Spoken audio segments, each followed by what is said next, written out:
Welcome to Level Up Tribes. Level Up Tribes provides resources to help you attain the necessary resources to level up your mind, body, and soul and realize your full potential. It is about exploring, learning, providing you with the tools from the experts for you to create a better version of yourself. I am your host, Agnes Goodwine, and welcome, Tribes. Rhonda Scharf is a well-recognized professional speaker, trainer, consultant, and author based in Ottawa, Canada. Yep. Did I pronounce that correctly? Yep, Ottawa. Yep, okay. That's correct. Since 1993, she has worked with tens of thousands of people in dozens of different countries. She is a respected consultant, provides uplifting and fun on-site training and workshops. That's one thing that I really like about you is the fun part. Oh, thank you. And a highly entertaining keynote speaker who is fully competent and capable of putting you on the right track. She's very active within the administrative community, and her client list include various community associations in Canada, the banking industry, government. I mean, you're pretty much like all over with your client list, yeah, which I am. love. Yeah, I love that. She is known as the go-to person for administrative professionals and widely known and respected for her approach and solution-based information. So welcome to Level Up Tribes podcast. And I want to Level Up Tribes podcast. It is that it's about leveling up, whether it's mindfulness, whether it's career, whether it's entrepreneurship. And so for today, I want to focus first on your story. How did Rhonda, right, administrative assistant, think that's where you began this pivot moment where you said, you know what, I need to level up. So I want to know that story first on how you got here. Okay.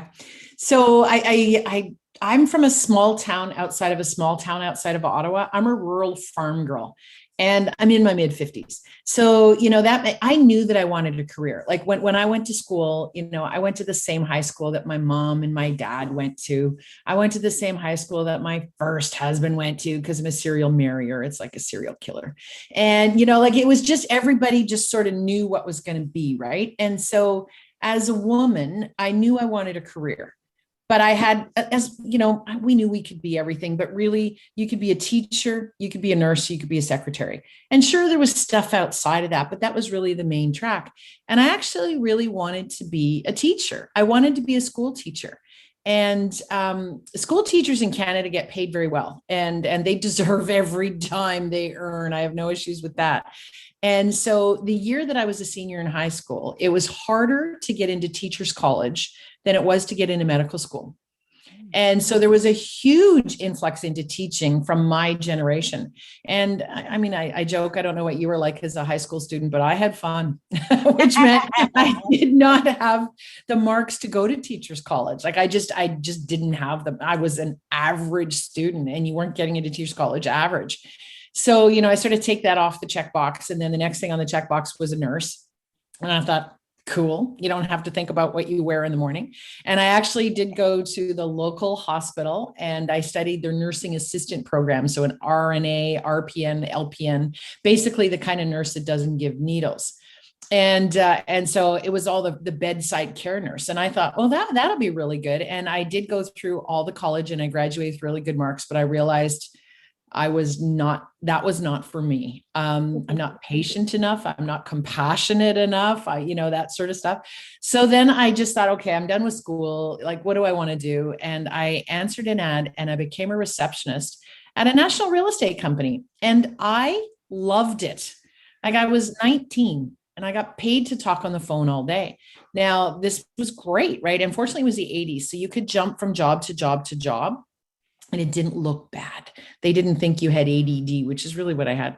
And at the time, I found the man I was going to marry, and he was from my same small town, but he had moved to Toronto, and Toronto's about 250 miles away, and it's too far to date, right? So I said, "There's my future." And the head office of the company that I worked for was there, and so I applied for a job that I was not qualified for, and I thought, I'm not going to get this job, but that's okay because they'll interview me. And then when the right job comes along, they'll go, there's this girl in Ottawa that would be, how when you work for big companies, you do that. Well, I got the job and I was shocked, and I ended up being executive assistant to a senior VP. And I jokingly say that I wasn't even remotely qualified. I mean, it was before Google. So I went around and asked how do you do this? How do you do that? Like I was just flying by the seat of my pants. And this was late 80s at this point. And we started to get computers into the offices at that point. And before you had a computer department, or the computer department was filled with people that spoke tech and they didn't speak English. Like they didn't know how to communicate stuff. They spoke in this weird language. And so I just naturally understood computers. So I would be the go-to resource. So I'd get 100 calls a day, help me, Rhonda. And finally, the company said, we need a trainer to train all of our admin staff. And they seem to go to Rhondas. So I transitioned into training. And which is really teaching, like at the beginning, like, it really is what I wanted to do. And so in 1993, big real estate recession, interest rates were really high. I was an in-house trainer, which is overhead. They decided I could go. So I started my own company at that point. And I started as a tech trainer, but I've always trained admins. Like that's always been my audience, because that's who I am. It's just, that's who I am. I love that. Yeah. I started off as admin as well. So that's why I do gravitate to your story and how you build it, because the admin world, we don't get a lot of credit. I'm in management now, but as I was leveling up in my career, that's the heart of the business. Yeah, absolutely. What has been like your blueprint for success? My success, whether it was when I was working in the office as an admin or a trainer and anything, my blueprint has always been relationship based. And so you've got to be friendly, you've got to be nice, you've got to be fun, you've got to be positive. And that, when my favorite quote, for people that know me, my favorite quote hands down is Maya Angelou, and people will never forget how you made them feel. Yeah. And that's my blueprint. I validate any experience that anybody has because it's real, it's theirs. I don't believe that there's only one way to do things. There's a million ways to do things.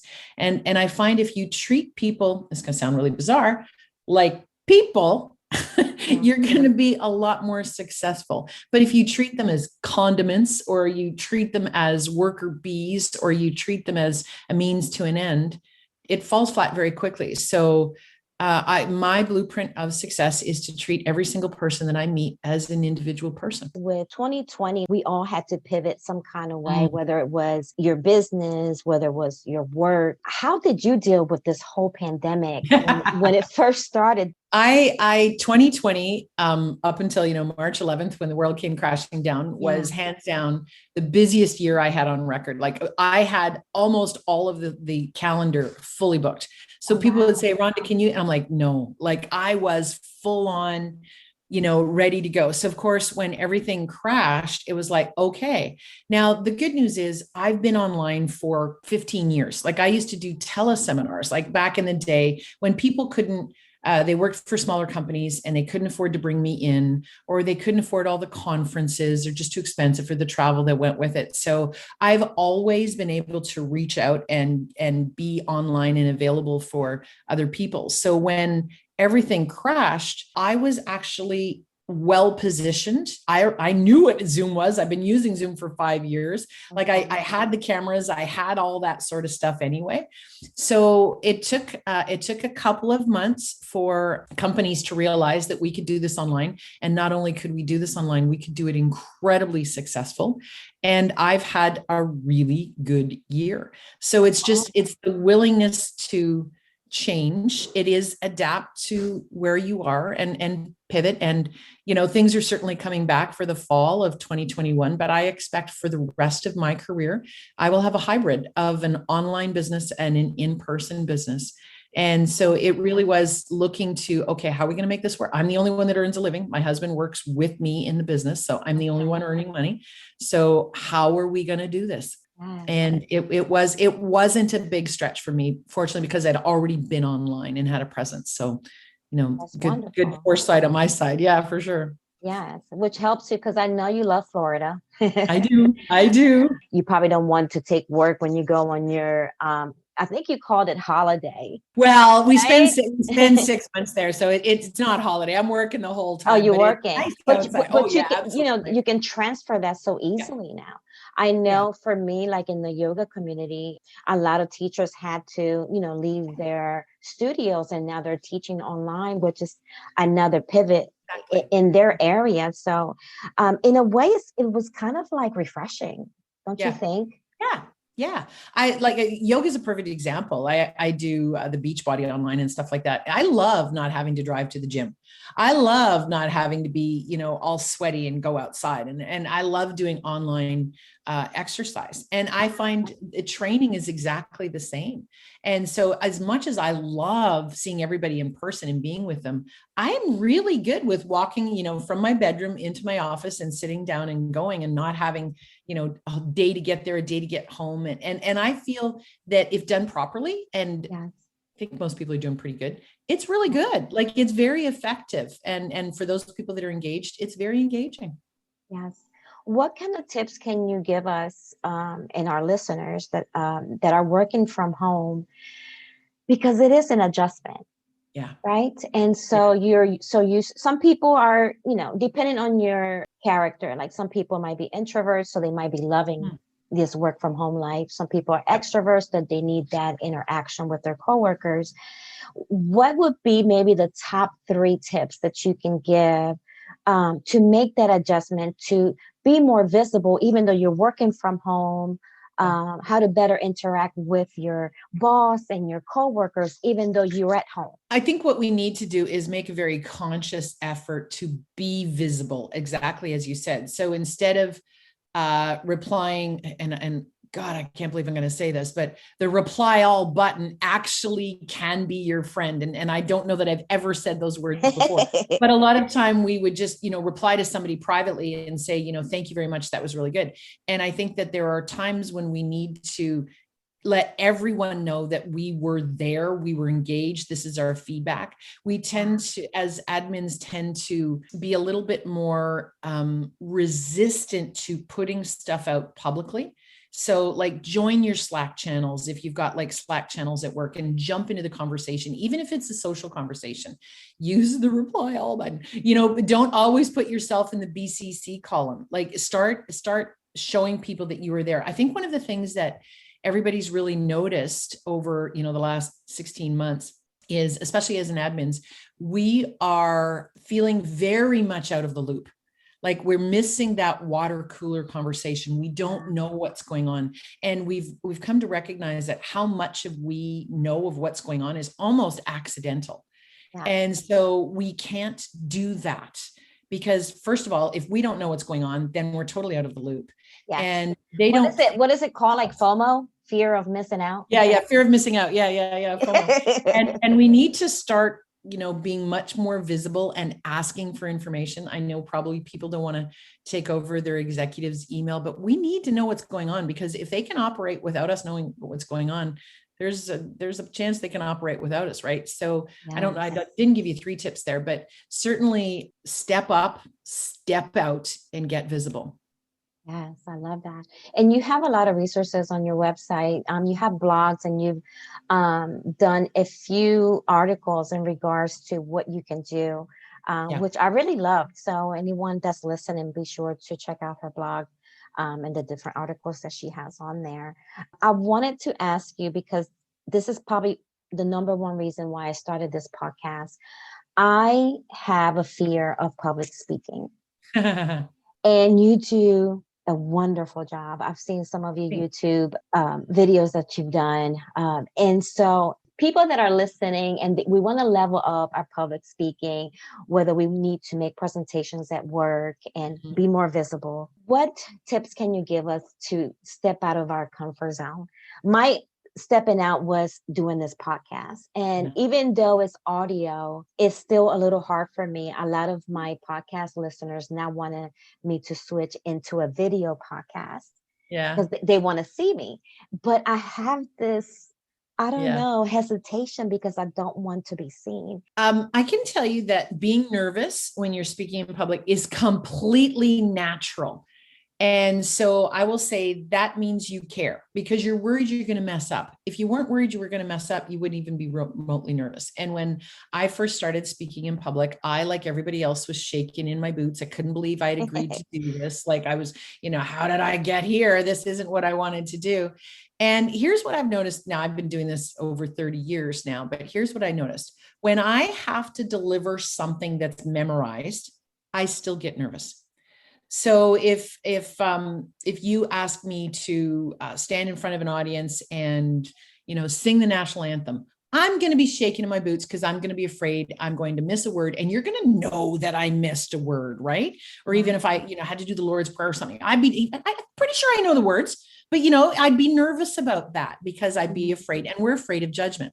So once I started realizing that I didn't have to deliver memorized stuff. I could deliver just my own stuff. So if you ask, if I were to get you to stand on stage and get you to talk about your job or get you to talk about your kids or get you to talk about whatever, you'd probably be fine because you know that stuff. But if you have to do a presentation at work about everything the community's done, or now you're thinking, I got to memorize all this stuff. So one of the best ways to get comfortable is to speak about something that you know without thinking about it. So when I started doing my own training workshops, I designed the training workshops. It wasn't like I was training somebody else's content. Okay. And once I started training my own content, my nerves went away because I knew I could switch gears on a dime and talk about something else. But if I had to train your workshop, that would be very hard for me to do. I'd be nervous. I also get nervous, and this is, I still get nervous when I am concerned about who's in the audience. So if your boss is in the audience, or your best friend is in the audience, or your mom is in the audience, you are going to get nervous because you want to look good. So when people start speaking in public and they speak at work, of course they're nervous because they want to look good. They want people to see that they're doing a good job. So I say, start getting practice in places where you don't know the people. It might be at church. It might be like at something like that, where it's not that you don't care, because that's not true, but you're not as worried about their judgment. And so, and the more you know what you're talking about, like, again, if you stand up at church and you read a Bible verse, you're going to get nervous because you're worried you're going to trip over the words, right? Yeah. But if you stand up and give your testimony or give your story or something, then it's coming from the heart and you'll be a lot less nervous. So it really is getting hours on your feet with places that you're not as worried about the judgment. Okay. And that's how you get. So you've done lots of podcasts now. So you realize you're not going to die. Nobody sends you an email that says, "Oh my gosh, this is probably the worst podcast." Yeah, of course you don't get that. And you realize I'm okay. And you're also speaking very comfortably. It's not a memorized conversation, right? And it gets a lot easier. Yeah, I love one-on-ones. I mean, I love people. I'm all about relationships like you are. Yeah. So I'm comfortable in that area. It's just the video cameras that it just does something to me. I don't know. And I can't help you with that because I hate looking at myself. I hate watching my own video because we're way too judgy on ourselves. That's the problem. Yes, absolutely. I wanted to ask you, since the pandemic, has the request from your clients changed in regards to what they want for their employees? When I mean change, like what kind of workshops are they asking for now for their employees? What does that look like right now for you? So there's a couple of things that have changed. One of them, the content, which I'll deal with second. The second thing is the time. So it was standard that I would always deliver full day workshops, 9 to 4 kind of stuff. I'd come into somebody's company and I train the admin team and we do full day workshops. What has really changed is they don't want full day workshops. They want 1 or 2 hours. And I actually stopped delivering full day workshops online. It's not good for me and it's not good for the attendee. I break it out into 3 hours each. So we'll do 3 hours one day, 3 hours another day. So if we really need the content, because some of them really have that much content in them, we break them up. So people can't sit in front of the screen all day long. But what's really the content that they're asking for, some of it was the same. Like I've been teaching project management for a long time. So people who are project manager, who are not trained to be project managers, but are Yes. running projects. So that has always been really popular. It's never backed off. The stuff that has picked up a little bit, which is interesting, is relationship based stuff, or having difficult conversations, dealing with difficult people, because it's very different online. So there has been a lot more of that. Like, how do you have that difficult conversation with somebody when you're not in the same room as they are, or you don't necessarily have the same backup? Like if I wanted to have a difficult conversation with an employee about, I don't think you're working 8 hours a day. If I was in the office, I can prove you're not working in 8 hours a day. But if you're working virtually, I can't. So a lot of that, so much more of the relationship based stuff is picking up. And then for the longest time at the beginning, it was, how do you work remotely? Now we're getting a lot more of, how do you transition back to the workplace? What needs to be considered, how to deliver virtual meetings, and how to supervise virtually, which Wow. ties in with difficult Yeah, conversations. and I never even thought about the supervising part virtually. Yeah. Yeah. Yeah. So some changes things. And I think as, we get into the fall, a lot of that virtual stuff will pull back. We won't do as much virtual stuff, but even though some companies are still fully, staying virtual, I think a lot of the relationship stuff, like the difficult conversations, like influence, like leadership, as well as the skills like project management. Have you received any feedback from, I'm curious about the age groups, like the millennials. Like, do you feel like the millennials are loving this whole, working from home, and Generation X, like myself, are kind of like, working from home, maybe once a week might do it for me? Like, what kind of like feedback or anything have you received from the different generations? I think that the millennials, and there's a very large window of millennials, right? Like some of them are well into their 30s. So they're far from, really young in the workplace. They've been working in a long place. I think that a lot of them are afraid that working from home, they're going to get left behind Oh. because they're not being seen. And so as at first, again, like everybody was all excited, oh, yay, I don't have to drive to work, the commute. And I think a lot of them are now like, you know what, I need some time in the office. I need to create that relationship with you. They're better. And I'm generalizing, and I appreciate that not everybody falls into the generalizations, but they are better about boundaries than we as Xers are. And so they're able to walk away from work at 5 o'clock. And, some of us are just not good at that. But I think that there's a fear that they're going to get left behind. My kids are all millennials and doing well, but there is that concern. And so I think, like us X's, they want a hybrid. They want something that's really in the middle. Yes. You work with different industries. Have you received any feedback from the different industries? Like, is the government industry more hesitant to do the whole work from home versus maybe the healthcare industry? Or what are you seeing from your perspective as a business owner and working as a consultant with these different types of businesses? So if you take sort of the blue chip companies, so you take that, the big traditional companies, they are more hesitant. They're the ones that typically had the downtown office tower, which of course cost a fortune in the rent. And unfortunately, they've got a lot of, oh gosh, I hate to generalize, but a lot of negative baggage, and they're afraid. And it's a big they're afraid that their staff is completely taking advantage of them. And so there's more desire to return to work, because then they can watch them, they can see what they're doing, they can measure output and stuff. When you get into the newer companies, or you move into tech or artificial intelligence, or some that are not the blue chip companies or the government based companies, they are totally on board with this new way of working.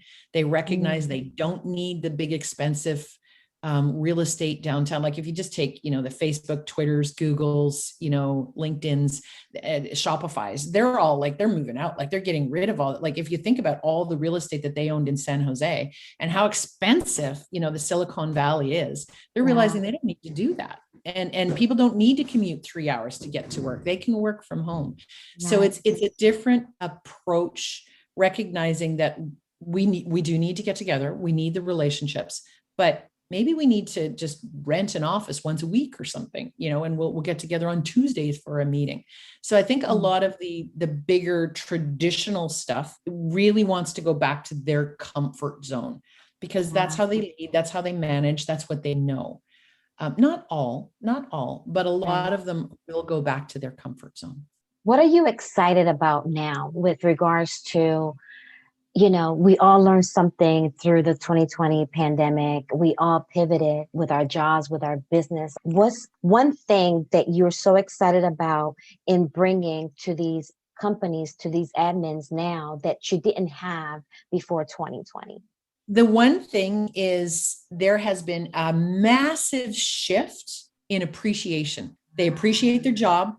They appreciate their boss. They appreciate their coworkers.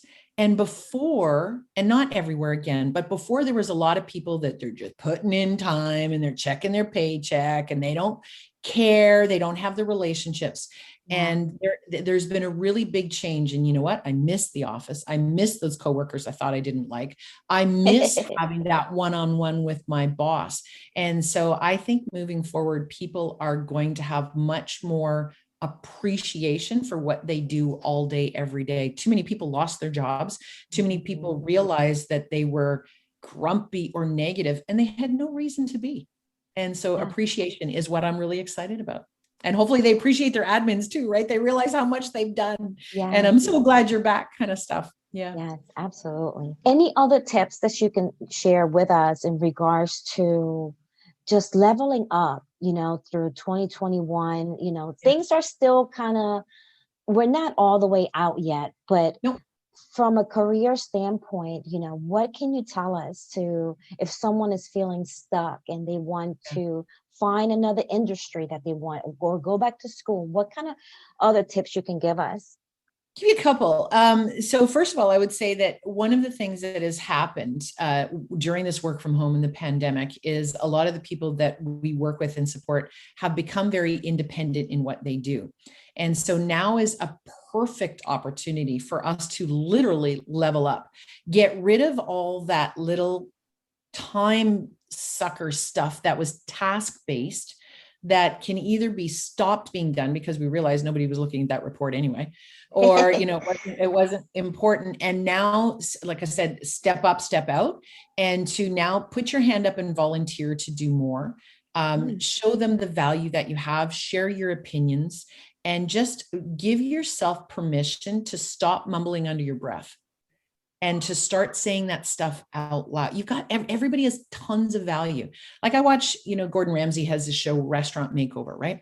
And so he walks into a restaurant and he's like, you need to do this, that, and the other thing. Now, couldn't every single one of us do that with our company? Couldn't we walk in and say, this doesn't make sense and we need to fix this, right? Or this is the role that I should be in. And I appreciate that things don't work that way. But if your brain is thinking it, stop mumbling it. Like say, can we do this? Or here's my thought, or you didn't think about that. And give yourself permission to grow and to level up. Right now is when we come back to work and we start, whatever post-pandemic looks like, it's almost like a new year of school. And, if you were going to change your fashion or you were going to change your friends, you did it at the New Year's school, do the same thing at work. Give yourself permission to level up and step into that place, because you have the knowledge and the ability. You might not have the confidence. Do it anyway. Thank you. Love that. I'm excited now. Yay. I felt that passion come through with the words. That was good. I want to talk about the services that you have, because you do a lot. You do the consulting, you do the training, the speaking, the workshops. Any upcoming events that people should know about that they can sign up? Yeah, we do. We have a couple. So almost every week I do weekly webinars. and they're on a million different topics. Like this week we did managing interruptions. It's on my website, and it's under the upcoming events then. So we do those pretty much every week. And so they're an hour long. They're certified everywhere. So you get points for whoever you're with. And they're only $149, but for $149, you can have 10 people from your company all access. And you get the recording and you can share it with the whole company. So like it's pennies per employee to attend, right? And so we do those weekly. I have on the 22nd of July, a couple of weeks away, do lots of free events. We have a free event called Wine with Rhonda. And I like it. Wine, yeah, I like my wine. And it's held 8 p.m. Eastern, so 5 p.m. Pacific. And it's free and it's all admins. It's not recorded. And what people do is in advance, they send me, Rhonda, I need help with this, or I don't know how to tell my boss, or whatever it happens to be. And so then I share the questions anonymously. We get about 50 people online and they all say, here's what I've done. Here's what I would do. So it's group mentoring, and we have a glass of wine. So we're open and honest, and it's really good so that lots of people just sit and listen. We don't get 50 problems. We get lots of people who come we do it quarterly, and they just listen to the answers. They don't share answers. And that's fine. And we get lots of people who say, oh my gosh, I've done this. And here's what I've done. So it's really good group mentoring. I do public workshops as well. Like just this week, I did a project management for non-project managers. And in September, I have a minute taking made easy coming, because we still do minutes. I have another project management one coming up in the fall. And so those are 2-3 hour days, and you get like the full day workshop. So there's lots of options, and you pretty much say, this is what I want, Rhonda, and the odds are I have it. I have a YouTube channel with tons of free videos every week. Yes, I like those. Top 10 video of something. Do an article on my blog, like you said. So there's a lot of options. Some cost money because, it is my job, but lots is free. And so it's available for whatever people want. And you also have written books too. You want to? Awesome. Yeah. I have 8 books. And the latest one is all about artificial intelligence in the workplace and the future of work, called Alexa is Stealing Your Job. I have 4 of my books are still in print, and they're all available on Amazon. So you can just look under me on Amazon. You'll find all the books. That's funny you say that, because I went to the grocery store and it was kind of empty because it was early in the morning, and there was one cashier open, and I'm like, okay, I could go to the self, checkout. I said, but you know what? No, I'm going to give her a job. Yeah. And for a second, I'm like, why are we even doing this? But I get it, but still, just being mindful of that, Yeah, agreed. I do the same thing. Is there anything else that you would like to add or discuss that perhaps we didn't touch on today? Oh man, we could talk about this stuff for hours, right? I just think that, as you could tell from the passion that I was talking about, I think we're just really in a good spot right now. If you manage to keep your job through the pandemic, good for you. And I think this is a major turning stone in how work is done. And I think we have the real opportunity to step up and really feel much more job satisfaction, much more valuable to organizations, and hopefully, the money follows at some point. But I think this is a really good opportunity for people to really embrace and not be afraid about the future. I think the future looks really bright. Yes. What is the best way for our listeners to work with you and to find you? Is it through social media or your website? I'm easiest to find on social media. So it's Rhonda with an H and Scharf with an H. So SCHARF. If you just Google my name, you will find me everywhere. And when you reach out on social media, it really is me responding. I'm very responsive. You can send me an email. Just seriously drop me a line, whether it's Facebook, LinkedIn, Twitter, Instagram. I will respond to you, and we can go from there and talk about whatever you want to talk about. Thank you for what you do. I appreciate it. I believe work should be fun, and my work is fun. So thank you. Thank you for listening. Please visit the website at www.leveluptribes.com. And please subscribe to the podcast and share with your family and friends. Be sure to tune in to our next episode. Catch you all next time, my beloved tribes.